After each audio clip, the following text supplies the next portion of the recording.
আমার প্রিয় পঞ্চম শ্রেণীর শিক্ষার্থী বন্ধুরা, তোমাদের সকলকে আমার চ্যানেলে স্বাগত জানাই। আশা করছি তোমরা সকলে খুব ভালো আছো। আজকে আমি তোমাদের 2025 সালে রায় মার্টিনের যে প্রশ্নবিচিত্রা প্রকাশিত হয়েছে তার 211 পাতায় যে 7 নম্বর স্কুল রয়েছে সেখানে তোমাদের পঞ্চম শ্রেণীর ছোট্ট বন্ধুদের দ্বিতীয় পর্যায়ক্রমে মূল্যায়নের পরিবেশের প্রশ্ন দেওয়া রয়েছে। আমি তার উত্তরগুলো দেখিয়ে দেবো। ইতিমধ্যে যারা চ্যানেলটিকে সাবস্ক্রাইব করে নিয়েছো তাদের সকলকে অসংখ্য ধন্যবাদ জানাই। আর যারা নতুন দেখছো তারাও চ্যানেলটিকে সাবস্ক্রাইব করে নিয়ে সাথে থেকো। চলো তাহলে শুরু করছি। একের দাগে সঠিক উত্তরটি নির্বাচন করো। বিশ্বভারতী বিশ্ববিদ্যালয় কোন জেলায় অবস্থিত? বীরভূম। বালুরঘাট কোন নদীর তীরে অবস্থিত? আত্রেই। সর্বপল্লী রাধাকৃষ্ণনের জন্মদিন পালন করা হয় শিক্ষক দিবস হিসেবে। পশ্চিমবঙ্গের কোন জেলা তরাই অঞ্চলের অন্তর্ভুক্ত না? এটা হবে হুগলি। দামোদর নদীর দুই পাশে সবচেয়ে বেশি চাষ হয় আলু। দুয়ের দাগে শূন্যস্থান পূরণ করো। তমলুকের আদি নাম ছিল তাম্রলিপ্ত। রেশম কীট পালনের জন্য তুঁত গাছে চাষ করা হয়।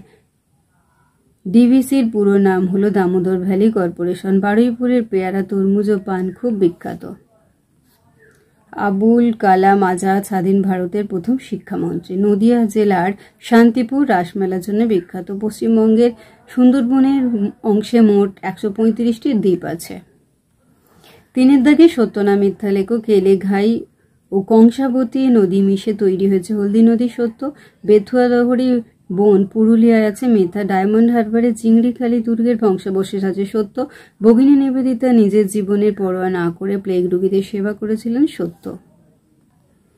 বিরসা মুন্ডা ইংরেজদের বিরুদ্ধে লড়াই করার জন্য বাঁশের কেল্লা বানিয়েছিলেন। মিথ্যা। মানুষ কখনোই নিম পাতাকে কীটনাশক হিসেবে ব্যবহার করেনি। মিথ্যা। চারের দাগে দেখো কস্তম্ভের সঙ্গে খস্তম্ভ মিলিয়ে লেখো। পশ্চিমবঙ্গের সর্বোচ্চ পর্বতশৃঙ্গ সান্তাকফু। কুলিক পাখিরালয় রায়গঞ্জ। ছৌ নাচের জন্য বিখ্যাত পুরুলিয়া। গান্ধীবুড়ি মাতঙ্গিনী হাজরা। রেলের ইঞ্জিন তৈরির কারখানা চিত্তরঞ্জন। নিত্যবহ নদী তিস্তা। পাঁচের নিম্নলিখিত যে কোনো তিনটি প্রশ্নের উত্তর দাও। নদীমাতৃক সভ্যতা বলতে কি বোঝো? ছায়া প্রকাশনী থেকে দেখবো। দেখো এটা সবটা লিখবে। পশ্চিমবঙ্গের রাঢ় অঞ্চলের ভূপ্রকৃতি সম্পর্কে সংক্ষেপে লেখো। এটা 66 পাতা থেকে লিখব। অঞ্চল রয়েছে এই বাঁকুড়া থেকে শুরু করে এতটা লিখবে। তারপর এই দামোদর তখন সমভূমিতে এই লাইনটা লিখবে। এখানে মুন্ডেশ্বরী রূপনারায়ণের এখানটা লিখবে হুগলি নদীতে। তারপর রূপনারায়ণ গেওয়াখালীতে মিশেছে হুগলি নদী। তারপর এখান থেকে লিখবে যে এর একটু পশ্চিম দিকে গিয়ে এখান থেকে পরপর লিখে যাবে। তারপর এইখানটা লিখবে সুন্দরবনের মানুষের বিভিন্ন জীবিকাগুলি কি কি। চলো একটু তোমাদের ভূগোল বই থেকে দেখাবো এবং ছায়া প্রকাশনী থেকেও দেখিয়ে দেবো। এই যে দেখো এখানকার থেকে শিকার পর্যন্ত লিখবে। এই যে দেখো জীবিকাটাই 3 লাইনে আছে, এটা লিখে দেবে। দুজন বাঙালি মহিলা বিপ্লবীর নাম দেখো মাতঙ্গিনী হাজরা, কল্পনা দত্ত। হারভেস্টার কি 98 পাতায় দেখে নেব। দেখো ধান কাটা ঝাড়ার খুব আধুনিক যন্ত্র, ওটার নাম হচ্ছে হারভেস্টার। আর এই যে ধান কাটা, খড় থেকে ধান আলাদা করা, এক জায়গায় জড়ো করা একটা মেশিনে হয় কাজগুলোকে একসঙ্গে হারভেস্টিং বলে। আর যে যন্ত্রটা কাজ করছে তাকে বলা হচ্ছে হারভেস্টার। 6টা দেখো নিম্নলিখিত প্রশ্নগুলি 3-4টি বাক্যে উত্তর দাও। সবুজ বিপ্লব বলতে কি বোঝো? ছায়া প্রকাশনী থেকে দেখব। এই দেখো সবুজ বিপ্লব, এই সবটাই লিখবে। আমার সোনার বাংলা আমি তোমায় ভালোবাসি গানটি সম্পর্কে যা জানো লেখো। চলো একটু দেখে নিই। এই দেখো পদ্মার গায়ে এখান থেকে লিখেছিলেন পর্যন্ত লিখবে।